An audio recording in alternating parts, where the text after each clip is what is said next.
युवा साथियों, ये वीडियो बड़ा महत्वपूर्ण आप लोगों के लिए इसलिए होगा कि आप इसको गौर से सुनिए और चिंतन और मनन करें। चाहे बीजेपी सरकार हो, 5 साल तक सड़कों पर संघर्ष किया, लाठियां खाई और युवाओं के लिए लड़ाई लड़ी, और चाहे कांग्रेस सरकार हो, जेल में जाना, जेल गया, लाठियां खानी, लाठियां खाई, लेकिन पीछे कभी नहीं हटा, युवाओं के लिए लड़ता रहा। और इसका परिणाम भी निकला, कई हजारों यानी कि लाखों लोगों को नौकरियां भी मिली। अलग अलग परिस्थितियां आती है, अलग अलग चीजें आती हैं साथियों। जैसे मैं उदाहरण देना चाहूंगा, सेकंड ग्रेड भर्ती परीक्षा का पेपर लीक।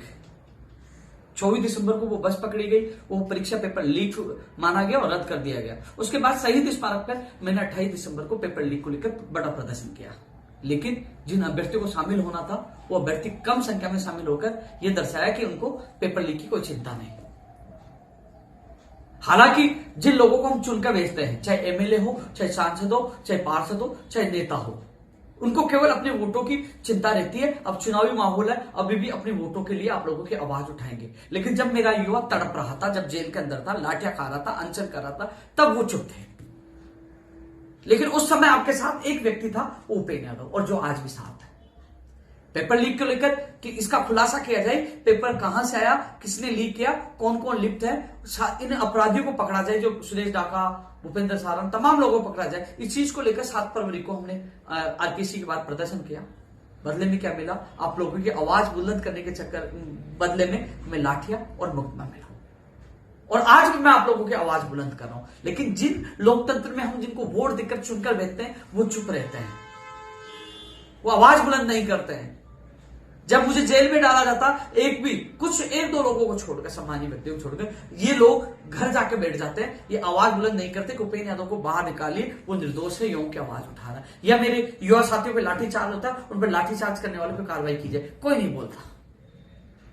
जहां मेरे युवा बेरोजगारों पर संकट आता, सबसे पहले मैं खड़ा रहता हूं। चाहे संविदा की भर्तियों का विरोध करना हो, चाहे रेगुलर भर्ती निकलवाना हो, चाहे एग्जाम करवाना, चाहे परिणाम निकलवाना, चाहे ज्वाइनिंग हो, जहां भी समस्या आता है, सबसे पहले मैं बेरोजगारों के साथ खड़ा रहता हूं। स्कूल व्याख्याता भर्ती परीक्षा के परिणाम जारी होना शुरू हुए थे, लेकिन अचानक रुक गए।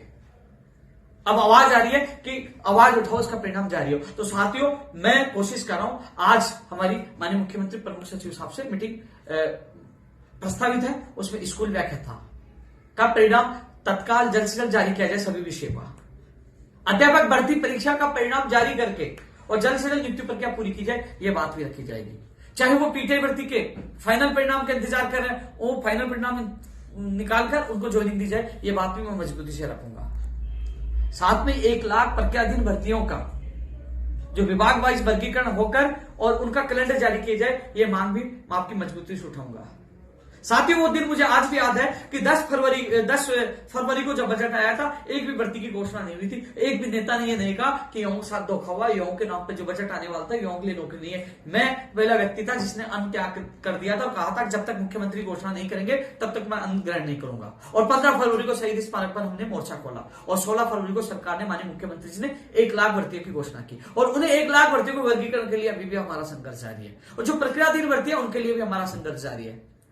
यानी कि जिन लोगों को जिताकर भेजते हो, जो लोकतंत्र में जो अपने आप को बड़ा नेता कहते हैं, वो आपकी जब मांग आती है, जब पेपर लीक होता है, युवाओं के सपनों को बेचा जाता है, युवा सड़क पे होते हैं, अनशन करते हैं, लाठियां खाते हैं, वो चुप हो जाते हैं, कोई नहीं बोलता। लेकिन अब मैं आपको कह दूं, अब चुनाव आगे हर कोई युवाओं को आवाज उठाएगा, युवा हितैषी बनने की कोशिश करेगा।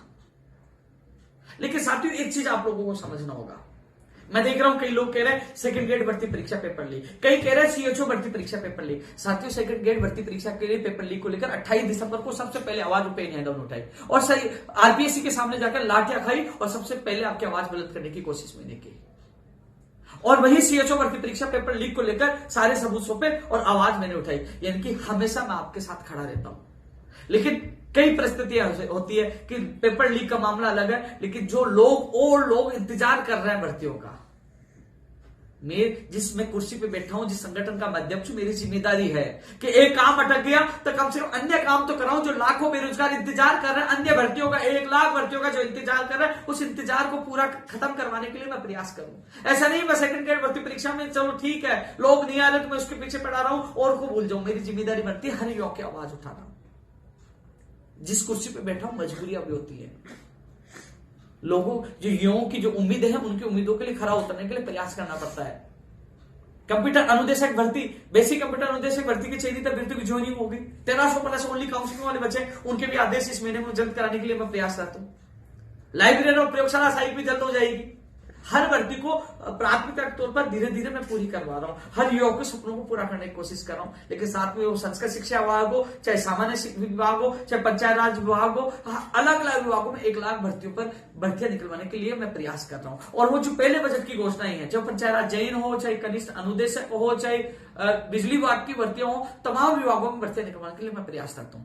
तो साथियों, आज भी मुख्यमंत्री प्रमुख सचिव से 4 बजे मीटिंग प्रस्तावित है। उसमें जो लंबित जो तमाम भर्तियां हैं, चाहे बजट की घोषणाएं हो और चाहे 1 लाख भर्तियां हो, चाहे प्रत्याधीन भर्तियां, इनको मजबूती से मैं बात रखूंगा। और मजबूती से बात रखूंगा कि फर्स्ट ग्रेड के परिणाम निकाल के जल्द ज्वाइनिंग दी जाए और थर्ड ग्रेड के जो अध्यापक भर्ती परीक्षा का परिणाम भी जल्द जारी करके इनको भी जल्द ज्वाइनिंग दिया, ये बात ही रखूंगा। पीटीआई भर्ती के अभ्यर्थियों की भी बात रखूंगा और साथ में नई भर्तियों का कैलेंडर जारी, बात रखूंगा। मैं कोशिश करूंगा हर युवक की आवाज बुलंद करने की कोशिश करूंगा। और जब कंप्यूटर अनुदेशक, बेसिक कंप्यूटर अनुदेशक में जो चयनित अभ्यर्थी ओनली काउंसलिंग वाले हैं, उनका लेटर का जवाब बीकानेर निदेशालय से आज शिक्षा विभाग को भेज दिया जाएगा। निदेशक महोदय जी से मेरी संबंध में बात हुई है, तो जल्द आपके आदेश जारी करवाने के लिए मैं प्रयास करता हूं कि एफिडेविट लेकर आपके ज्वाइनिंग का आदेश हो जाए। तो आप चिंता न करिए, आप लोगों के लिए कितनी भाग दौड़ की आपको सबको पता है। तो साथियों, चाहे चिकित्सा विभाग हो, कोई सा विभाग हो, तमाम विभागों में 1 लाख भर्तियों की घोषणा की थी, उनका वर्गीकरण हो, उनका कैलेंडर जारी, उसके लिए प्रयास करता हूं। तमाम युवाओं के लिए लगातार संघर्ष किया है, लेकिन कई लोग फर्स्ट के अलग अलग भर्तियों का नाम लेते, लेकिन सोचिए एक व्यक्ति हूं और हजारों युवाओं की समस्या, लाखों युवाओं की बातें सुनता हूं, कितनी तरह की भर्तियां, अलग अलग विभाग है।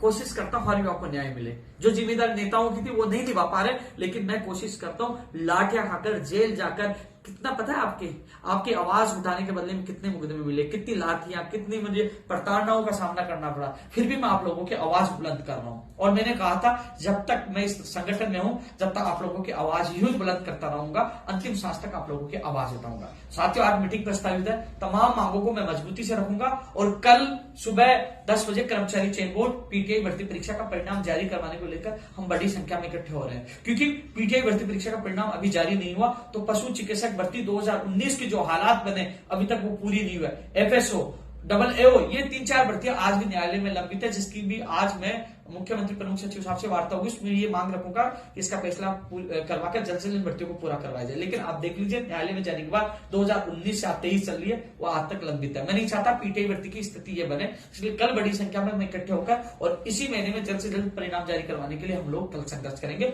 पीटीआई भर्ती के अभ्यर्थी भी कल अधिक से अधिक संख्या में पूछे, लेकिन हर युवा के साथ हूं। आप अपने दिल पर हाथ रखिए, जो आपसे वोट लेते हैं, जो आपसे बहुत कुछ लेते हैं, यानी सत्ता में आते हैं और अब वो आपके बदौलत सत्ता में आते हैं, अब ऐसो सा आराम कर रहे हैं। वो किसान की, आम आदमी की, गरीब की, बेटे और बेटी की आवाज नहीं उठाते, पेपर बेचने पर, उनके सपनों को बेचने के खिलाफ आवाज नहीं उठाते, लेकिन हर समय उपेंद्र यादव आपके साथ रहता है। लेकिन एक व्यक्ति का काम नहीं हो तो दूसरे के लिए मुझे भागना पड़ता है, क्योंकि वो भी मेरा बेरोजगार साथी है।